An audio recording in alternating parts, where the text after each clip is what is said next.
Nah, gampang sekali zaman sekarang. Tapi kalau saya tetap saya bisa telusuri. Kalau Prof tidak puas kayaknya kalau begitu, apalagi kalau kita peneliti. Tidak memberikan kepuasan batin. Benar, benar. Sama dengan kebohongan saja, kita bohongi orang. Ya. Banyaknya itu yang Pak Zubair melihat setiap hari, mendengar setiap hari, merasakan sesuatu setiap hari. Masa kita tidak bisa menulis apa yang kita lihat, apa yang kita dengar, apa yang kita pahami, apa yang kita rasakan? Betul, Prof. Betul sekali, Prof. Betul. Keterlaluan itu kalau tidak bisa ditulis itu. Oke lah, kita sudah azan ini. Saya masih mau bicara, tapi apa boleh buat. Suatu saat kita akan bertemu. Bagus, Prof. Kita ini pertemuan offline dulu sekali, Prof. Minggu depan. Ya. Masuk ke pelatihan, Prof. Bukan depan. Masuk ke diklat. Kalau doktor honoris causa itu bagaimana, Prof? Kira-kira doktor honoris causa, tiba-tiba doktor pemberian. Namanya saja honoris causa. Jadi itu penghormatan. Sama Pak Hamsan hormat bendera, gerak. Sama gitu. Jadi karena dia pengetahuannya tinggi, dianggap sejajar dengan orang yang sudah doktor, dikasihlah penghormatan. Tapi tidak bisa mewakili gelar akademik sesungguhnya. Sebenarnya sekarang ini dalam KKNI sudah diatur. Jadi kalau mau dianggap, kalau dia mau mengajar di perguruan tinggi boleh di honoris causa, tapi diuji dulu kompetensinya. Tapi apakah ada yang berani menguji kompetensinya Megawati? Kompetensinya Prabowo? Kompetensinya SBY? Kompetensinya Yusuf Kala? Beranikah diuji itu? Gibran. Gibran kan tidak ada honoris causanya. Ya memang perguruan tinggi tidak mau itu. Masa beri honoris causa sama Gibran. Belum ada pengetahuan yang sejajar doktor S1 saja mungkin tidak. Menjatuhkan martabat perguruan tinggi, Prof. Tapi Megawati, Prof, walaupun tua kan sendirian, nggak ada yang kayak gimana tapi gitu. Kan kalau kita ngomong di luar yang begini, banyak orang sakit telinganya. Tidak boleh membuat orang sakit telinga, hanya kita ke dalam saja ini. Intern. Bukan aturan.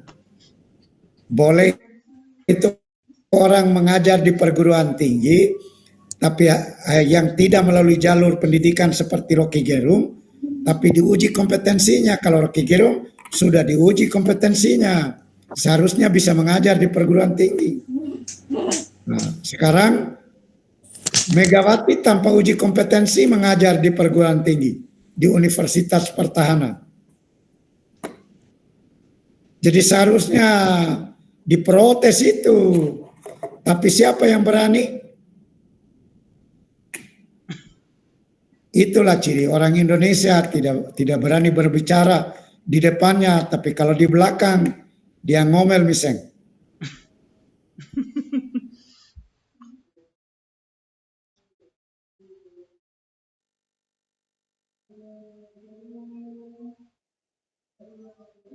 Empat ini melalui muazin. Baik, kalau saya itu kita tinggal kesepakatan waktu saja. Biar lagi nanti diganti oleh Prof. Baking untuk dosen kedua. Anda memerlukan saya, jangankan di siang hari, di malam hari pun saya siap, tergantung dari kesepakatan. Berarti boleh dibuatkan kelas sekali gitu Prof ya. Mungkin di beberapa minggu ke depan kalau sudah ganti dia minta 1 kali pertemuan atau 2 kali Prof. Kesepakatan teman-teman dan Prof. Ya, kalau Anda memerlukan saya, biar 3-4 kali pun tidak masalah. Ya, Prof. Yang penting karakter. Saya sangat penasaran, sebenarnya belum pernah mendapatkan bimbingan langsung tentang penyusunan, katakanlah misalnya pendahuluan untuk bab paragraf pertama, misalnya dalam pendahuluan dengan tema ini yang paling cocok bahasanya begini dulu untuk paragraf pertama, paragraf kedua yang ini, paragraf ketiga yang ini, itu yang belum. Jadi begini Pak Azhar, kalau ada yang dikirimkan itu baca baik-baik.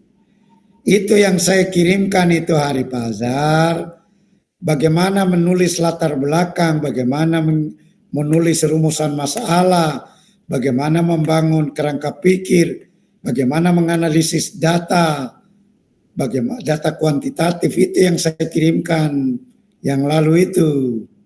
Baca juga baik-baik Pak Azhar. Saya sudah baca Supaya- Prof, tapi saya coba praktekkan belum bisa. Oh ya, nantilah kalau begitu. Prof Baking kebetulan itu yang nantinya akan perbanyak beliau berikan. Prof Baking nanti.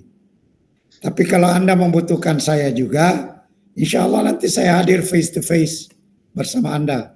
Yang penting bisa berangkat dari Muna ke Makassar. Betul Prof. Siap. Ya, kita butuh sekali ini. Oke lah, selama saya bisa, saya insya Allah saya akan berikan. Kalau saya tidak bisa, saya baca dulu baru kita kaji bersama. Prof, mau Baik. nanya, Prof. Ya, Mau Ibu nanya, Rano. Prof. Maaf, Prof, ini Prof, mau nanya. Ya, Terkait dengan karya tulis, disertasi, dengan tesis dan skripsi, kenapa Prof ya teman-teman yang kuliah di luar negeri, ini teman ada kuliah S3 di luar negeri di Filipina, itu tidak ada yang namanya disertasi atau tesis, nggak ada Prof. Jadi dia semacam kayak proyek gitu. Itu apa bedanya Prof? Apakah ijazah dari luar negeri itu bisa terpakai di dalam negeri? Itu Prof ya. Undang-undang perguruan tinggi juga Ibu Ramawati tidak pernah menyebut itu skripsi, tesis, disertasi satu-satunya sebagai tugas akhir. Jadi dia hanya menyebutkan mahasiswa S1, S2, S3 itu wajib melakukan tugas akhir sebelum dia selesai. Jadi tugas akhir itu boleh skripsi, boleh juga portofolio, boleh juga proyek, begitupun S3. Sama di seluruh dunia. Cuma di Indonesia seolah-olah mewajibkan itu. Kalau S3 ya memang biar di luar negeri juga kayak wajib sih, setengah wajib. Harus ada, kecuali ada proyek besar untuk menemukan satu teori tertentu. Bisa itu menggantikan disertasi, tapi dia harus mempertanggungjawabkan proyeknya. Disertasi itu proyek juga namanya. Cuma di Indonesia itu yang tidak menamakan proyek. Itu ya, Ibu Ramawati. Iya Prof. Jadi Makasih. tergantung perguruan tinggi masing-masing, Ji. Masing-masing ya. Oke. Saya kira demikian. Nanti kita sambung lagi. Assalamualaikum warahmatullahi wabarakatuh. Minggu depan Kak Subair barangkali apa Waalaikumsalam. Oke, makasih banyak Prof. Makasih banyak. Terima kasih banyak Prof. Terima kasih Prof. Terima kasih Kalau- banyak, Prof. Kalau ada permohonannya melalui Ibu Ratu saja. Baik Prof. Ya. Oke. Siap Prof, siap. Makasih banyak Saya Prof. off ya. Iya, siap. Oke, marilah kita tutup perkuliahan kita pada sore ini.